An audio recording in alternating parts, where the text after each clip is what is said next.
Petit Chef, un atelier de cuisine qui a été lancé par vous, donc il y a un an, pour intéresser les tout-petits à davantage d'intérêt plutôt pour la cuisine bio et la cuisine locale, surtout pour leur apprendre également à cuisiner par eux-mêmes. Une initiative que vous avez lancée il y a un an, Précipitoula. Tout d'abord, quelles sont les questions qui reviennent quand vous avez les petits à la cuisine? Alors, ils sont très curieux d'abord. Ils veulent tout savoir. Ils sont pressés de vraiment se mettre, je veux dire, en action pour préparer. C'est-à-dire, avant, je leur fais quand même une petite éducation culinaire, donc pour leur expliquer ce qui est bon et ce qui n'est pas bon. Donc on va dire, ça va durer 20 minutes, oui. Le temps de discuter un petit peu avec eux. Je vais leur expliquer certaines choses, par exemple, tout ce qu'on trouve dans les supermarchés. Eh bien, nous pouvons les préparer nous-mêmes. Donc, c'est pas la peine de se précipiter sur tout ce que vous voyez dans les magasins, comme je leur dis, les nuggets, les frites, d'autant plus qu'on peut le faire avec les produits que nous avons en Guyane. Donc, je me rappelle une fois... je leur ai demandé qu'est-ce que vous souhaitez manger, qu'est-ce que vous aimez. Donc, ils me disent qu'ils aiment bien les fameux sandwichs des fast-food. Donc, je lui ai dit, vous savez qu'on peut le faire autrement. Donc, à ce moment-là, vous avez fait ça avec de la patate douce. Et je vous avoue que lorsque j'ai fait je l'ai fait 2 fois, les parents étaient un petit peu sceptiques parce qu'ils me disent, la patate douce, ça m'étonne.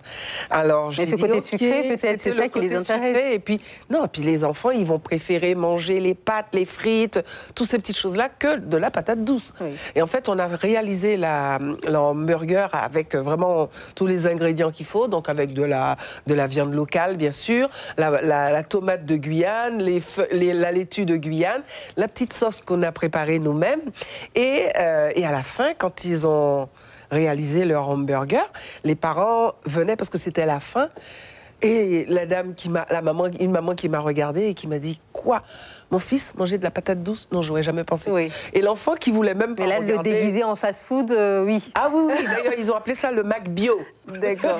C'est eux qui ont trouvé ça? Ils ont dit... des jeunes publicitaires parmi eux, en fait. Déjà, voilà. Oui. On appelle ça le Mac Bio. Ils ont donné un autre nom parce qu'en fait, je l'ai fait découvrir justement le bio, pour mieux apprendre. Parce que le bio, c'est l'avenir. Il faut dire que... Donc, des activités que vous faites au marché bio également. Je fais au marché bio. Et puis, donc après, on fait un petit peu de tout. Donc, des recettes faciles à préparer. Apprendre à préparer un petit déjeuner créole.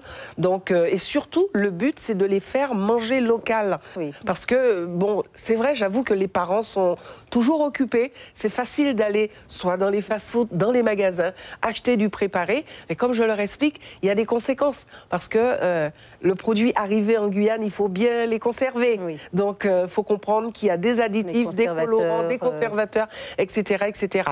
Et maintenant... avec le risque d'obésité également. Voilà. Sarah Albuquerque, Gustave, est-ce que vous, par exemple, vous arrivez à faire manger des petits pois, des épinards à vos enfants? Est-ce que c'est un moyen? C'est difficile, mais j'essaye.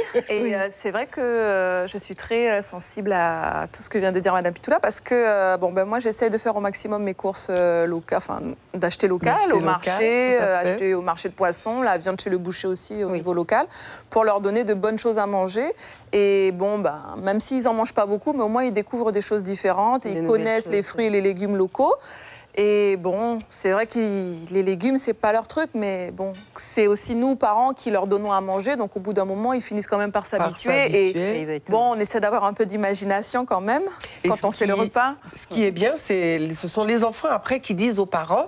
Alors, les parents me disent, quand je vais avec eux au magasin maintenant, ils décortiquent ce qui est écrit sur l'étiquette, parce que je les ai appris à lire les étiquettes, à reconnaître les façon d'éduquer les parents aussi. Les enfants deviennent des éducateurs. Et les enfants deviennent... Donc, les parents me disent, je suis obligée d'assumer parce que voilà quoi. C'est lui qui me dit maman, il faut pas prendre ça, maman, il faut. C'est comme la petite bouteille de soda qu'il prenait le matin. Oui. Tout ça a été éradiqué. C'est aussi un geste santé parce que quand on voit tous les produits modifiés qu'il y a maintenant avec les risques d'obésité pour la santé, etc. Votre démarche permet de sensibiliser à la santé. Sensibiliser et ça marche parce que j'ai eu beaucoup de retours où la preuve, il y a des enfants qui sont carrément abonnés et qui viennent tous les mercredis. Il y en a qui ont quitté leurs activités pour venir. Et puis, il faut dire aussi qu'il faut voir les enfants en cuisine. Lorsqu'on regarde les photos, les enfants s'éclatent et les parents arrivent pour les récupérer. Ils ne sont pas pressés, quoi.